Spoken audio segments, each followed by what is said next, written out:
From Red Zone Weather in Bruton, Alabama, with meteorologist Spinks Meganson. A severe weather update starts right now. Have a way to get warnings overnight. We have a significant severe weather risk setting up across South Alabama and Northwest Florida. Hope you're having a nice Tuesday evening. I'm meteorologist Spinks Meganson. A level 3 out of 5 significant severe weather risk setting up in the overnight hours. Everyone should have a way to hear urgent weather warnings throughout the night. You need something that can wake you up, as we may have a few tornadoes that may be on the strong side. EF2 plus tornadoes not out of the question, in addition to a pronounced threat of damaging straight line winds. We've got all the details for you on this Tuesday evening. First thing to note is that we have a high wind warning in effect over the next several hours. This is in effect due to the potential for pressure gradient winds out ahead of the thunderstorms that will move by in the overnight hours. If you are in Choctaw, Clark, Washington, Mobile, Baldwin, and Escambia County, Florida, in addition to Santa Rosa and Okaloosa counties, you have this high wind warning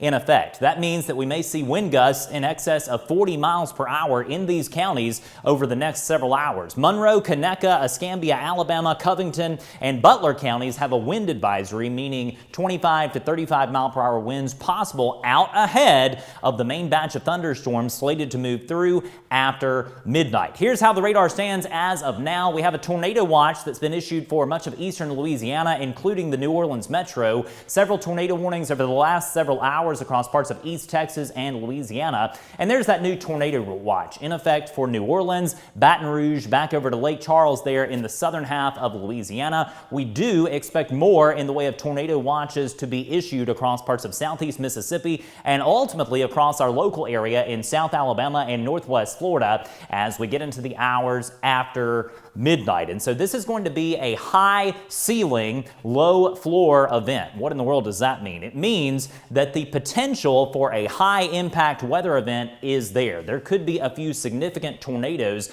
but there also is a chance that these storms may underperform, and we could have storms that are a bit weaker than advertised. Unfortunately, the trend today has been supportive of more robust thunderstorms capable of producing significant tornadoes and damaging wind gusts. We've already seen that across parts of East Texas and Louisiana today. And so if that trend continues, you can expect a few tornadoes in the overnight hours across parts of South Alabama and Northwest Florida, in addition to a pronounced risk of damaging straight line winds. And don't forget about those winds out ahead of the thunderstorms. We may see power outages in advance of the actual thunderstorms moving by our area. So let's break it down and look at it on the projected radar. This is off the high-res rapid refresh model.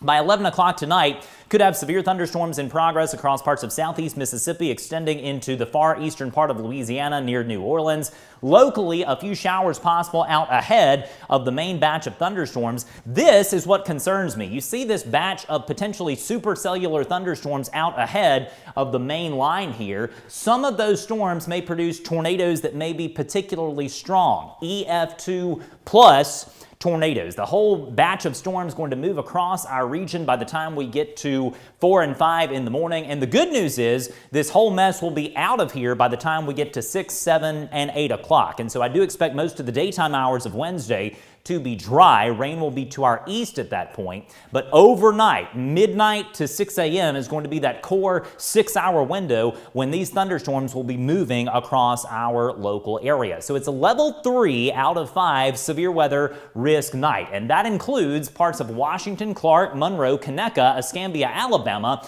Covington, Walton, Okaloosa, Santa Rosa, Escambia, Florida, and Mobile and Baldwin counties. Even if you're not in the level 3 risk, keep in mind you do have a severe weather risk if you're in this yellow zone or the darker shade of green. The risk is more pronounced across parts of southwest Alabama and the coastal parts of northwest Florida, but even still, places like Thomasville, Greenville, Andalusia, and Opp do have a severe weather risk. So we all have to have a way to get warnings. And again, I think midnight to 6 a.m. That's going to be the core 6-hour window for most of our local communities.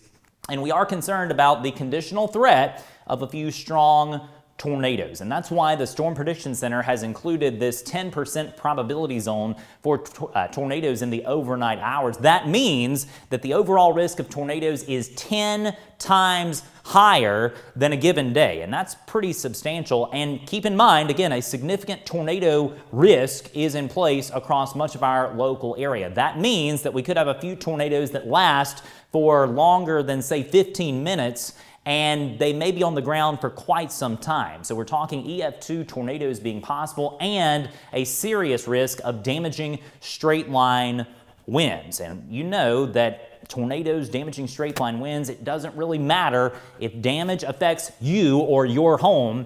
It's a big deal. Does not matter if it's a tornado or damaging straight line winds. Have a way to get those warnings overnight. Also could have some large hail back here across West Alabama. So a level 3 out of 5 severe weather risk for much of the Gulf Coast region, extending back over into Louisiana as well, southeast Mississippi. Keep in mind that central Alabama is involved in this lower end level 1 out of 5 severe weather risk. That includes places like Tuscaloosa, Clanton, Montgomery, Prattville, Selma, back down to Troy, Dothan, involved in the lower end risk. I think the greatest issue is going to happen closer to the Alabama and Northwest Florida beaches. Down here in the southern part of this level 3 risk, probably going to be the zone where we have the greatest issues overnight. But regardless of where you are in these darker shades of green, yellow, and orange, we all have a severe weather risk in the overnight hours. Let's get in there and talk about the nerd talk here. This is a look at surface-based instability, or convective available potential energy.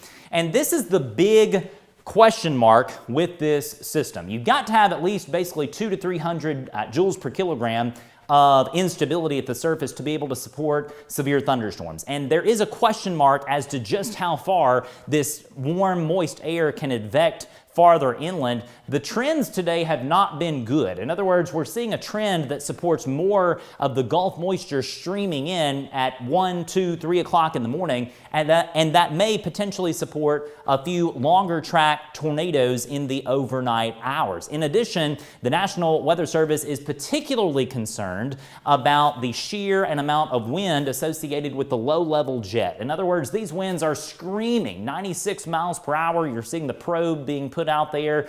And these are numbers that are not common for January and February. They're really not common any month of the year.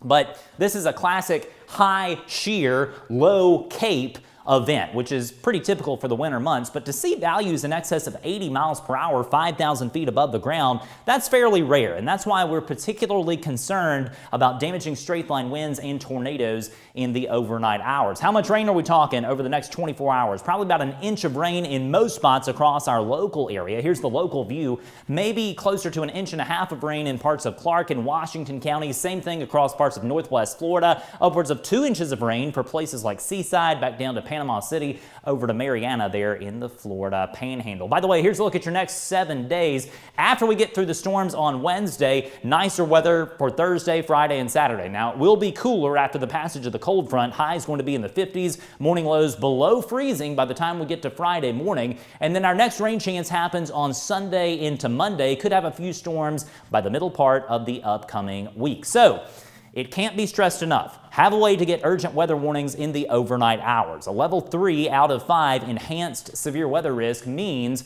that scattered severe thunderstorms are likely to happen. Some of those storms may be particularly intense with long track, potentially significant tornadoes, damaging straight line winds, large hail, maybe even flash flooding if storms train over the same areas. Our plan of action is to be in studio and cover the storms as they work their way in from Mississippi in the Red Zone Weather app. And of course, if we happen to have a tornado warning in the hours ahead overnight, we'll come on Facebook Live and YouTube Live to bring you the very latest. On behalf of all of us at Red Zone Group LLC, I'm meteorologist Spinks Meganson saying goodbye for now. Many more updates coming in the hours ahead in the Red Zone Weather app. And again, when we have warnings, we'll come straight back on Facebook Live to bring you the very latest. Hope you have a wonderful Tuesday evening. Be able to get those warnings in the overnight hours. Be sure to find us across social media, and don't forget to download the free Red Zone Weather app and set up your customized alerts. Please support our Red Zone Weather sponsors who make our coverage possible every single day.